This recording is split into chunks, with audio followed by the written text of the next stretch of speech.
پہاڑوں سے پانی کا نکلنا عام سی بات ہے، لیکن نور مصطفیٰ محمد عربی صلی اللہ علیہ وسلم کا معجزہ تو یہ ہے، دنیا نے آج تک نہ سنا ہوگا نہ دیکھا ہوگا۔ پتھروں سے نکلنے والا پانی تو دیکھا ہے، انگلیوں سے نکلنے والا پانی صرف تاجدار مدینہ کے ہاں ہے۔ یہ میرے آقا صلی اللہ علیہ وسلم کا معجزہ، کمال کا معجزہ تھا۔ یہ کھانے پینے کے معاملات میں ایک دو نہیں، بہت سے معجزات ہیں۔ پھر آگے بڑھو، جنگ خندق کے موقع پر خندق کھودی جا رہی تھی۔ واقعہ ایسا تھا، میرے ان 12 روزہ عنوانات میں ایک عنوان ہے انشاءاللہ، حضور صلی اللہ تعالی علیہ وسلم کے سارے غزوات، حضور کی جنگی حکمتیں کیا تھیں، انشاءاللہ العزیز اس میں عرض کروں گا۔ خندق ایک جنگ ہوئی ہے، اس کا نام ہی غزوہ خندق اس لیے کہ مدینے کے اطراف میں ایک بہت بڑی خندق کھودی گئی تھی، ایک کھائی کھودی گئی تھی۔ وجہ یہ تھی کہ دشمن پوری کی پوری فوج لے کر مدینے میں داخل نہ ہو، اس لیے کہ جب دشمن فوج لے کر اپنے شہر میں آئیں گے، شہر میں تہس نہس کریں گے، بربادی کریں گے، باہر ہی نپٹ لیا جائے تو گھر تو محفوظ رہیں گے۔ جنگ ہوگی، کچھ تو نقصان ہوگا کہ نہیں ہوگا؟ جیسے دیکھنے عراق تباہ ہو گیا، شام تباہ ہو گیا۔ یہی جنگ اگر امریکہ میں ہوتی تو کیا وہ بچا ہوتا؟ جہاں جنگ ہوتی وہاں کے گھر اجڑ جاتے۔ مدینہ طیبہ سے باہر جنگ کے لیے خندق کھودی گئی۔ اب یہ خندق کھودنے میں کافی دن لگ گئے۔ صحابہ اس زمانے میں بھوکے پیاسے فاقہ کشی میں خندق کھودتے رہے۔ ایسے نہیں کہ صرف صحابہ نے کھودا، اللہ کے نبی صلی اللہ تعالی علیہ وسلم نے خود بھی اپنے ہاتھ سے خندق کھودی ہے۔ ایک بار صحابہ فرماتے ہیں بڑا پتھر آ گیا، کسی سے نہیں ٹوٹتا تھا، ہلتا بھی نہیں تھا۔ اس وقت رسول کریم صلی اللہ علیہ وسلم کو انہوں نے خبر دی، اللہ کے حبیب صلی اللہ تعالی علیہ وسلم تشریف لائے۔ میرے عزیزوں، میرے آقا کا ایک معجزہ یہ بھی تھا، جتنے صحابہ تھے ان کے پاس جتنی طاقت تھی، سب سے زیادہ طاقت میرے مصطفیٰ کے پاس بھی تھی۔ حضور پاک صلی اللہ تعالی علیہ وسلم نے اپنے زمانے کے نامور پہلوان ابو دجانہ یا کچھ اور نام ہے میں بھول رہا ہوں، حضور صلی اللہ تعالی علیہ وسلم نے اس کے ساتھ کشتی لڑی جس کو پورے عرب نے کبھی نہیں پچھاڑا تھا۔ 3 مرتبہ حضور پاک نے اس کو پیٹ لگا دیا تھا۔ حضور اکرم صلی اللہ تعالی علیہ وسلم اپنے ہاتھ میں کدال لے کر کے اس پتھر کو نکالنے آئے، ایک اس پر ماری ضرب، چنگاری اچھلی اور روشنی آئی۔ اللہ کے حبیب صلی اللہ علیہ وسلم نے فرمایا الحمدللہ۔ دوسری ماری، پھر کہا الحمدللہ۔ تیسری مرتبہ وہ پتھر ٹوٹ کر ٹکڑے ہو گیا، نکل گیا۔ صحابہ نے پوچھا کہ حضور، ہر آپ نے پتھر پر جب بھی کدال ماری چنگاری نکلی، آپ نے زبان سے کچھ کہا؟ ہاں، جب پہلی مرتبہ میں نے کدال ماری میں نے دیکھا ایران فتح ہو چکا۔ کدال یہاں مدینے میں ماری جا رہی ہے اور خبر ایران کے فتح ہونے کی دی جا رہی۔ دوسری کدال ماری، حضور پاک صلی اللہ تعالی علیہ وسلم نے فرمایا یمن فتح ہو چکا ہے۔ بعض روایات میں الگ الگ ملکوں کے نام مجھے ملے، بحرین کے محلات کو فتح ہوتے ہوئے میں نے دیکھا۔ حضور اکرم صلی اللہ تعالی علیہ وسلم نے 3 ضربوں میں اس پتھر کو ختم کر دیا، اور اسی وقت ایران کے، ملک روم کے اور بحرین کے فتح ہونے کی بشارتیں دی۔ یہاں تک ایک حدیث میں ہے قسطنطنیہ، استنبول کے فتح ہونے کی خبر دی، جو حضور پاک صلی اللہ تعالی علیہ وسلم کے وصال کے 800 سال کے بعد فتح ہوا، اور الحمدللہ اسلام کے زیر نگیں آیا۔ جہاں جہاں کی خبریں حضور نے دی تھی سب ملک فتح ہوئے، آج بھی وہ دائرہ اسلام میں ہیں، آج بھی مسلمانوں کے زیر نگیں ہیں۔ اب یہاں پر جو معجزہ ہوا، ایک تو پتھر کا ٹوٹنا اور غیبی خبریں دینا، دوسری بات حضرت جابر رضی اللہ تعالیٰ عنہ ایک عزیز صحابی تھے، وہ آتے ہیں اپنی بیوی سے کہتے ہیں میں دیکھ رہا ہوں اللہ کے نبی صلی اللہ علیہ وسلم پیٹ پر پتھر باندھے ہوئے۔ کیوں باندھا جاتا تھا اس وقت؟ اس لیے کہ پیٹ اگر ڈھیلا رہے، بھوک کی شدت سے بار بار خواہش کھانے کی ہوتی رہے، اس کو ٹائٹ کر لیا جائے تو بار بار بھوک نہ لگے۔ یہ اس وقت معمول رہا ہوگا۔ اللہ کے نبی صلی اللہ علیہ وسلم نے بھی اپنے پیٹ پر پتھر باندھے۔ حضرت جابر کہتے مجھ سے دیکھا نہیں جا رہا ہے، اس حالت میں میرے آقا کام بھی کر رہے ہیں۔ جابر رضی اللہ تعالیٰ عنہ کا گھر وہاں سے قریب تھا خندق کے۔ ان کی بیوی سے انہوں نے کہا کچھ کھانے کو ہو تو بنا دو۔ انہوں نے کہا گھر میں تھوڑا سا آٹا ہے، جو کا آٹا ہے، اس کی چند روٹیاں بنیں گی، 4 یا 5 روٹیاں بنیں گی، اور ایک بکری کا بچہ ہے 6 مہینے کا ہوگا، بس اتنا ہے۔ کتنے لوگ کھا سکتے ہیں آپ ہی دیکھیں۔ کہا اتنا ہی ذبح کر, میں رسول پاک صلی اللہ علیہ وسلم کو, حضرت ابو بکر کو, حضرت عمر کو, اور میں رہوں گا, میرے گھر والے رہیں گے, کھلا دیں گے. وہ آئے, کان میں آ کر کے حضور سے کہا, یا رسول اللہ صلی اللہ تعالی علیہ وسلم, گھر میں ایک چھوٹا سا بکری کا بچہ ہے, ہم نے ذبح کیا ہے, تھوڑا سا آٹا ہے, آپ ابو بکر عمر گھر پر تشریف لائیں.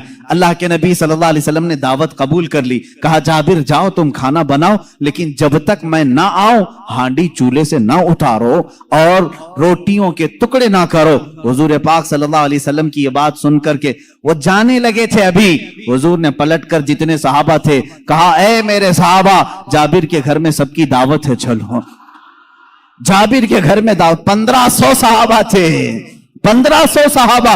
حضرت جابر گھبرا گئے, دوڑتے ہوئے آئے, اپنی بیوی سے کہا, اے خاتون بڑا غضب ہو گیا, میں نے 3 کو دعوت دی تھی, حضور نے 1500 کو بلایا ہے. ان کی شریک حیات ایک صحابیہ تھی, توکل کے اعلیٰ درجے پر تھی, پوچھتی ہیں, اے جابر آپ نے بلایا ہے یا رسول اللہ نے بلایا ہے؟ حضرت جابر کہتے ہیں, میں نے کسی کو نہیں بلایا, رسول اللہ نے بلایا ہے. کہتے ہیں پھر فکر چھوڑو, جنہوں نے بلایا وہی کھلائیں گے, جنہوں نے بلایا وہی کھلائیں گے. ہم کو اس بات کی کیا فکر ہے, ہمیں تو کھانا بنانا ہے, وہ آئیں گے, جس کو انہوں نے دعوت دی وہ کھلائیں گے. ہم نے 3 کو دعوت دی, ہم 3 کو کھلائیں گے. رسول نے جتنوں کو دعوت دی وہ ان کو کھلائیں گے. یہ خاتون کا عقیدہ دیکھیں, صحابیہ ہیں. حضرت جابر رضی اللہ تعالیٰ عنہ فرماتے ہیں, گھر میرے آقا تشریف لائے, گھر میں بیٹھنے کی جگہ بھی 10 لوگوں کی تھی, 10 لوگ بیٹھ سکتے تھے. اللہ کے حبیب صلی اللہ تعالیٰ علیہ وسلم تشریف لائے اور اس ہانڈی کو جو چولہے پر رکھی ہوئی تھی, کہا اس کو اتارنا نہیں, اس میں اپنا لعاب پاک ڈالا اور اس کے بعد فرمایا نکال کر دیتے جاؤ. حضرت جابر کہتے ہیں 10-10 لوگوں کا کھانا نکالتا تھا, روٹیاں دسترخوان پر بچھائی جاتی تھی. شام ہو گئی, 1500 صحابہ کھا لیے, ابھی میری ہانڈی میں آدھا کھانا باقی ہی رہا. یہ معجزہ ہے میرے آقا صلی اللہ علیہ وسلم کا. رزق میں وسعت اور برکت صرف لعاب پاک سے. جو برابری کا دعویٰ کرتے ہیں وہ بھی اپنے گھر کی ہانڈیوں میں تھوک کے دکھائیں, تمہارے گھر والے نہ کھائیں. مصطفیٰ کریم صلی اللہ علیہ وسلم جس پہ لعاب لگا دیں, 1500 جلیل القدر صحابہ کھائیں گے بھی اور ہانڈی میں بچا بھی رہ جائے گا. عزیزان گرامی, برابری کا دعویٰ نہ کرو, ورنہ تھوکو گے تو مر جاؤ گے تمہارے گھر میں. کبھی زہر نہ ہو جائے تمہارے تھوک میں, تھوکو گے تو بچے مر بھی جائیں گے. بہرحال یہ معجزہ ایک ہی نہیں پیش آیا, 3 معجزے یہاں پر آئے. 3 معجزے حضرت جابر کے گھر میں تنہا. حضور پاک صلی اللہ تعالی علیہ وسلم دعوت کے لیے آئے بھی. اس کے بعد دوسری بات یہ بھی ہوئی, ان کے گھر میں ایک حادثہ ہو گیا تھا. ان کے گھر میں حادثہ یہ ہوا, بکری کو ذبح کیا تھا باپ نے, حضرت جابر نے, ان کے 2 بچے تھے, دونوں بچوں نے دیکھا اور بڑے بچے نے چھوٹے بچے کو بلایا, آ میں تجھے دکھاتا ہوں ابا بکری کو ذبح کیسے کر رہے تھے. چھری لیا اور چھوٹے بیٹے کو ذبح کر دیا, گلا کاٹ دیا, اور جیسی خون نکلنے لگا ماں نے دیکھا, گھبرائی, بچے کو پکڑنے کے لیے کہ چاقو اس کے ہاتھ میں تھی, وہ دوڑتا ہوا چھت پر چڑھا اور پاؤں پھسلا, چھت سے گرا, نیچے گرتے ہی سر پر چوٹ آئی, وہیں فوت ہو گئے. ایک ساتھ 2 بچوں کا انتقال. کس وقت؟ جس وقت حضور کی دعوت گھر میں ہو رہی. حضرت جابر کو معلوم نہیں تھا, وہ کھانا بنانے کا حکم دے کر چلے گئے تھے, یہاں دونوں بچے فوت ہو چکے تھے. لیکن اس وفا شعار خاتون کے جذبے کو ہزاروں سلام. دونوں بچوں کی لاشوں کو اٹھائی, گھر کے ایک کونے میں لے کے آئی اور ان پر چادر ڈال دیا. کہا آج میں نہ روؤں گی نہ چیخوں گی, اس لیے کہ میرے گھر رسول خدا تشریف لا رہے ہیں. میں اپنے غم کو اس دعوت پر بھاری ہونے نہیں دوں گی. میرے عزیز, کسی ماں کا کلیجہ اگر برداشت کر سکتا ہے اپنے بیٹے کی موت کا غم, تو مجھے بتاؤ دنیا کی کوئی ایسی عورت. یہ وہ عورتیں تھیں جن کے متعلق قرآن نے کہا رضی اللہ عنہم ورضوا عنہ, اللہ ان سے راضی ہو گیا اور یہ اللہ سے راضی ہیں. یہ خاتون, اس پر بھی بہت سارے ڈیبیٹ چل رہے ہیں. بہت سارے لوگ, انہی کے لوگ مانتے بھی نہیں. چاند پر تم گئے نہیں تھے, فلاں اسٹوڈیو میں کھڑے ہو کر کے سب فوٹو بنا کر کے لائے ہو. آج میری گفتگو کا یہ حاصل نہیں ہے, آج میرا وہ ٹاپک نہیں ہے. وہ پہنچے تھے کہ نہیں پہنچے تھے اس سے میرے ایمان کا تعلق بھی نہیں. ہاں, ہم کو اتنا معلوم ہے کہ میرے آقا صلی اللہ علیہ وسلم مکہ کی زمین پر کھڑے ہو کر کے بھی اشارہ کر دیں تو چاند ٹکڑے ہو جائے. اور سائنسدانوں نے جو تحقیق کی ہے چاند کے متعلق، انگلینڈ کا ایک سائنٹسٹ ہے، اس نے کہا ہے چاند کے متعلق جو ہمارے پاس فوٹیج آئے ہیں بہرحال یا جو کچھ بھی، اس سے ایسا لگتا ہے کہ کسی زمانے میں اس میں دراڑ پڑی تھی، اس میں کبھی دراڑ پڑی تھی، کبھی یہ ٹوٹا تھا. ان کو معلوم نہیں توڑا کس نے تھا. بہرحال وہ بھی میرا ٹاپک نہیں ہے آج. سائنس اور سائنٹسٹ یہ بھی ہمارا ٹاپک نہیں، لیکن جب بات آئے گی انشاءاللہ عرض کریں گے. اب سورج کی طرف چلتے ہیں. بات یہ تھی مولا علی کرم اللہ وجہہ الکریم رسول کریم صلی اللہ تعالی علیہ وسلم کے ساتھ ایک مقام پر آرام فرما رہے تھے جس کو صحبہ کا مقام بتایا گیا. امام جلال الدین سیوطی رحمۃ اللہ تعالی علیہ نے بھی اس حدیث کو نقل فرمایا. فرماتے ہیں حضور پاک صلی اللہ تعالی علیہ وسلم نے عصر کی نماز ادا کی اور حضرت علی کو کہا بیٹھ جاؤ، اور ان کی گود میں اپنا سر مبارک رکھا اور سو گئے. اللہ کے حبیب جب آرام فرماتے صحابہ بہت خاموش ہو جاتے. حضرت علی نے یہ کہا بھی نہیں کہ میری نماز ابھی ہوئی نہیں. اللہ کے نبی آرام فرما رہے تھے. حضرت علی انتظار میں رہ گئے. کیا آپ بیدار ہوں گے تو اٹھوں گا، اثر پڑھ لوں گا. لیکن اسی انتظار میں سورج غروب ہو گیا. حضرت علی کو دکھ ہوا کہ میری نماز چھوٹ گئی. لیکن میرے عزیزو، عقیدہ تو مولا علی کا ہے، عقیدہ تو مولا علی کا ہے کہ نماز اللہ کی ہے، فرض ہے. اور یہاں رسول پاک صلی اللہ علیہ وسلم آرام کر رہے ہیں. اٹھا دینا چاہیے تھا، میرے مولا کی نماز ہے، میں پہلے نماز پڑھ لوں. لیکن وہ صحابی تھے، وہابی نہیں تھے. حضور پاک صلی اللہ تعالی علیہ وسلم سے انہوں نے سنا تھا اگر نماز کے دوران بھی رسول تمہیں بلا لے، نماز چھوڑ کر تمہیں رسول کی بات پر آنا ہے. قرآن کہتا یا ایھا الذین آمنوا استجیبوا للہ وللرسول اذا دعاکم. صحابی نماز پڑھ رہے ہیں، حضور نے پکار لیا ان کو، آ جانا ہے، ان کو حکم ہے شریعت کا، وہ آ جائیں.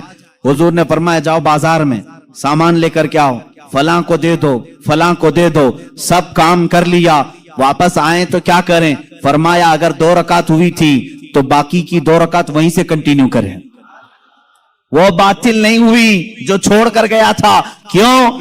اس لیے کہ وہ جو چھوڑ کر گیا تھا کسی ایرے غیرے کے کام میں نہیں، اطاعت رسول میں گیا تھا.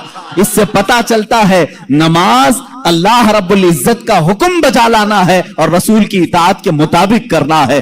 مولا علی اسی فارمولے پر عمل کر رہے تھے. ادھر اگر نماز قضا ہو گئی تو ادا کر لوں گا، حبیب کی نیند میں فرق آیا، کہیں گستاخی اور توہین ہو گئی تو ایمان میں فرق نہ آ جائے. مولا علی خاموش رہے. میرے آقا صلی اللہ علیہ وسلم بیدار ہوئے اور اللہ کے نبی صلی اللہ علیہ وسلم کیا نہیں جان رہے تھے حضرت علی کی نماز چھوٹ رہی ہے؟ کیا حضرت علی کی کیفیت کو نہیں دیکھ رہے تھے؟ دیکھا، پوچھا علی غمگین ہو؟ کہا اثر نہیں پڑی. اللہ کے نبی صلی اللہ علیہ وسلم نے پوری کائنات کو یہ درس دیا ہے اس دن، صرف مولا علی کے لیے نہیں، پوری کائنات کے لیے، کہ جو محبت مصطفیٰ میں چیزیں فنا ہوتی ہیں اللہ تبارک و تعالی زندگی میں اسے سورج بھی پلٹا کر کے ادا کر دیتا ہے. حضرت علی رضی اللہ تعالیٰ عنہ کے لیے حضور پاک صلی اللہ علیہ وسلم نے ڈوبے ہوئے سورج کی طرف اشارہ فرمایا اور کہا کہ جہاں تو ڈوبا ہے پلٹ آ. سورج پھر واپس طلوع ہوا. حضرت ام سلمہ رضی اللہ تعالیٰ عنہ حضور کی زوجہ ہیں، فرماتی ہیں ہم نے پہلی مرتبہ سورج کو پچھم سے پھر سے نکلتے ہوئے دیکھا، تھوڑی دیر کے لیے، ایسا نہیں کہ پورا نکلا. عصر کے مقام پر جو پیلا سورج ہوتا ہے وہیں تک آیا. حضرت علی کرم اللہ وجہہ الکریم نے نماز ادا کی، سورج پھر واپس پھر غروب ہوا، اتنی ہی دیر کے لیے آیا پھر پلٹ گیا. اسی لیے امام اہل سنت فاضل بریلوی رضی اللہ تعالیٰ عنہ فرماتے ہیں سورج الٹے پاؤں پلٹے، چاند اشارے سے ہو چاک. سورج الٹے پاؤں پلٹے، چاند اشارے سے ہو چاک. اندھے نجدی دیکھ لے قدرت رسول اللہ کی، اندھے نجدی دیکھ لے قدرت رسول اللہ کی. اشارے سے چاند چیر دیا، چھپے ہوئے خور کو پھیر دیا، گئے ہوئے دن کو عصر کیا. یہ تاب و تواں تمہارے لیے، زمین و زمان تمہارے لیے، مکین و مکان تمہارے. رسول کریم صلی اللہ تعالی علیہ وسلم کے معجزات